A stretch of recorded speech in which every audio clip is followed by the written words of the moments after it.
లక్ష్మీనారాయణులకు అత్యంత ప్రీతికరమైన మాసం మార్గశిర మాసం. మాసాన మార్గశీర్షోహం అంటారు. శ్రీకృష్ణుడు భగవద్గీతలో వివరించినట్లుగా మాసాన మార్గశీర్షోహం అంటే మార్గశిర మాసం. మాసాలలోకెల్లా శీర్షం అంటే శిరస్సు వంటిదని అర్థం. ఈ మార్గశిర మాసంలో శ్రీ మహావిష్ణువుకి అంకితం ఇవ్వబడింది. తెలుగు పంచాంగం ప్రకారం డిసెంబర్ 2వ తేదీన సోమవారం మార్గశిర పాడ్యమితో మార్గశిర మాసం ప్రారంభమై డిసెంబర్ 30వ తేదీన మార్గశిర అమావాస్యతో ముగుస్తుంది. ఆధ్యాత్మికత వెల్లివిరిసే మాసం మార్గశిర మాసం. మార్గశిర మాసంలో 4 లక్ష్మీ వారాలు వచ్చాయి. ఈ 4 లక్ష్మీ వారాల్లో ఎవరైతే భక్తి శ్రద్ధలతో లక్ష్మీనారాయణ పూజిస్తారో అలాంటి వారికి ఇంటికి అష్టైశ్వర్యాలు చేకూరుతాయి. స్త్రీలకు దీర్ఘ సుమంగళి యోగం ప్రాప్తిస్తుంది. వారి కుటుంబం వృద్ధిలోకి వస్తుంది. మన పురాణాల ప్రకారం హేమంత ఋతువులోని మొదటి నెలను మార్గశిర మాసం అంటారు. ఈ మాసం గురించి శ్రీకృష్ణుడు భగవానుడు స్వయంగా వివరించినట్లు పండితులు చెప్తున్నారు. ఈ నెలలో చేసే పూజలు, యాగాలు, అభిషేకాలు, హోమాలకు భక్తి శ్రద్ధలతో ఎలాంటి దైవ కార్యము చేసినా అన్నిటినీ తానే స్వీకరిస్తాడని కన్నయ్య ప్రకటించాడని పురాణాల్లో పేర్కొనబడింది. ఈ మాసంలో శుద్ధ పాడ్యమి నుంచి నెల రోజుల పాటు శ్రీ మహావిష్ణువుకు ప్రత్యేక పూజలు చేస్తారు.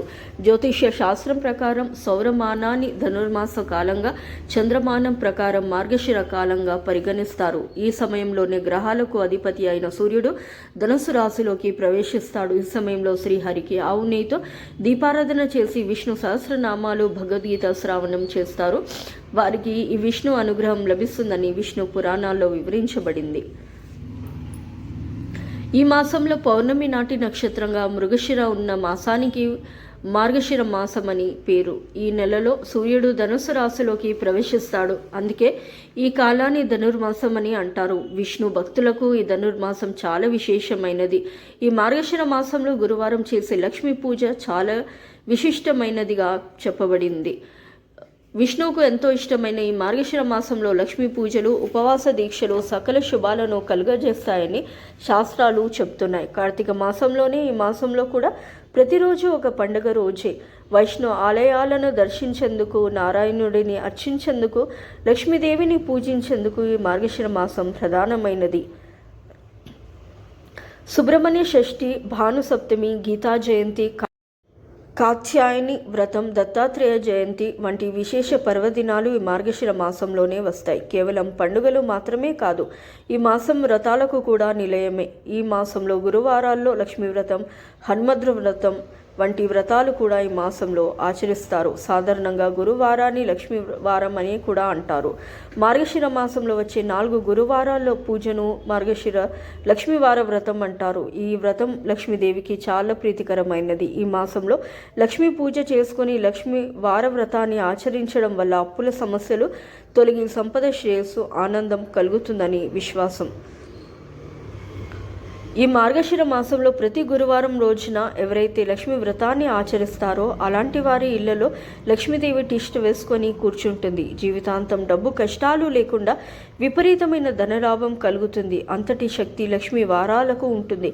కాబట్టి స్త్రీలు లక్ష్మీ వారాల్లో వేకువజామున నిద్రలేచి భక్తి శ్రద్ధలతో లక్ష్మీదేవి నారాయణుడిని పూజించాలి. ఇలా పూజించిన వారికి జీవితాంతం డబ్బు కష్టాలు లేకుండా వారి ఇంటికి విపరీతమైన ధనయోగం కలుగుతుంది.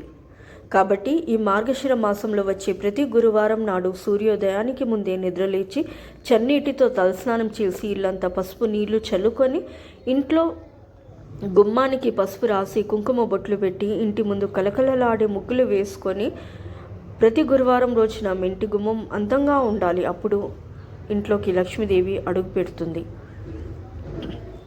తర్వాత పూజ గదిని కూడా శుభ్రం చేసుకొని దేవుడి ముందు ముగ్గు వేసి పూజకు అన్ని సిద్ధం చేసుకోవాలి. లక్ష్మీ పూజను ప్రారంభించే ముందు తొలి పూజ గణపతికి చేయాలి. ఒక పసుపు గణపతిని తయారు చేసి పూజలో ముందు పసుపు గణపతిని ప్రతిష్ఠించి గణపతికి పసుపు, కుంకుమ, పుష్పాలు సమర్పించాలి. ఇలా గణపతి పూజ పూర్తి చేసిన తర్వాత లక్ష్మీదేవి పటాన్ని గులాబీ పూలతో అలంకరించుకోవాలి. ఎర్ర గులాబీ పువ్వులు అంటే లక్ష్మీదేవికి చాలా ఇష్టమైన పూలు కాబట్టి ఎర్ర గులాబీలతో లక్ష్మీదేవిని పూజిస్తే డబ్బు కష్టాలన్నీ తొలగిపోతాయి. అమ్మవారిని అలంకరించుకొని లక్ష్మీదేవి పటం ముందు దీపారాధన చేయాలి. అన్ని దీపాల కంటే పిండి దీపం చాలా శ్రేష్టమైంది. పిండి దీపం అంటే శ్రీ మహావిష్ణువుకి చాలా ప్రీతిపాత్రమైనది కాబట్టి లక్ష్మీ పూజలో పిండి దీపాలు వెలిగిస్తే అంతులేని ఐశ్వర్యం కలుగుతుంది. కాబట్టి బియ్యం పిండితో పిండి ప్రమిదలు తయారు చేసి ఈ దీపాన్ని గంధము కుంకుమ బొట్లు పెట్టి పిండి ప్రమిదలో ఆవు నెయ్యి కానీ నువ్వుల నూనె కానీ పోసి 5 వత్తులతో దీపారాధన చేయాలి. ఇలా పిండి దీపం వెలిగించిన తర్వాత ముందుగా దీపం వద్ద కొన్ని అక్షింతలు ఒక పుష్పాన్ని సమర్పించి నమస్కారం చేసుకోవాలి. అమ్మవారికి ప్రీతికరమైన పాయసం, పులిహోర, దద్దోజనము, గారెలు ఇలా ఏదో ఒక నైవేద్యాన్ని అమ్మవారికి సమర్పించి దీప నైవేద్యాలతో అమ్మవారిని పూజించాలి.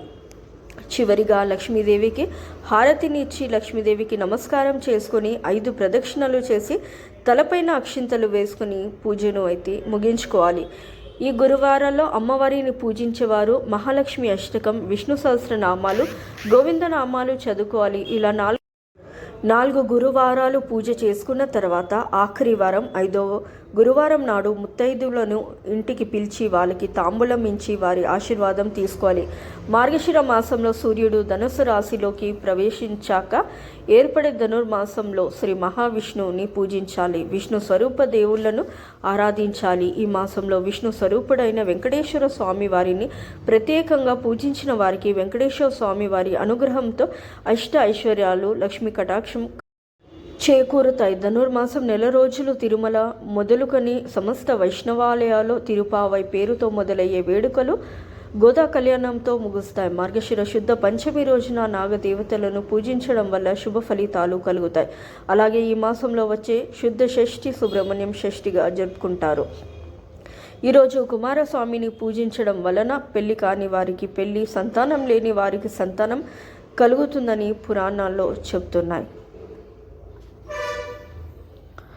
ఈ మార్గశిర మాసంలోనే గోపికలు శ్రీకృష్ణుడిని భర్తగా పొందారట. కాబట్టి వివాహం కాని అమ్మాయిలు ఈ నెల రోజుల పాటు శ్రీకృష్ణుని పూజిస్తే మీరు కోరుకున్న వ్యక్తితో శీఘ్రంగా వివాహం జరుగుతుందని విశ్వాసం. లక్ష్మీనారాయణునికి ప్రీతికరమైన ఈ మార్గశిర మాసంలో గురువారం చేసే లక్ష్మీ పూజకు చాలా విశిష్టత ఉంటుంది. ఎవరైతే 4 లక్ష్మీ వారాల్లో భక్తి శ్రద్ధలతో లక్ష్మీనారాయణుని పూజించి చివరి 4వ వారం గురువారం ముత్తైదులను తాంబూలం ఇచ్చి వారి ఆశీర్వాదాన్ని తీసుకుంటారో అలాంటి ఇంటికి అష్ట ఐశ్వర్యాలు చేకూరుతాయి. కాబట్టి విష్ణువుకు ఎంతో ఇష్టమైన మాసంలో లక్ష్మీ పూజలు చేసి వారికి సకల శుభాలు కలుగుతాయి. ఈ వీడియో కనుక మీకు నచ్చినట్లయితే ప్లీజ్ లైక్ చేసి మీ ఫ్రెండ్స్కి షేర్ చేయండి. అలాగే మా కొత్త వీడియోస్ మీకు వెంటనే చేరాలంటే మా ఛానల్ని సబ్స్క్రైబ్ చేసుకొని పక్కనే ఉన్నట్టు బెల్ ఐకాన్ని ప్రెస్ చేయండి. ధన్యవాదములు. సో ఇదండి వాటి వీడియో. రేపటి వీడియోలో మళ్ళీ కలుస్తాను. అంతవరకు సెలవు. నమస్కారం. సర్వేజన సుఖినో భవంతు. Please do like, share and subscribe to my channel.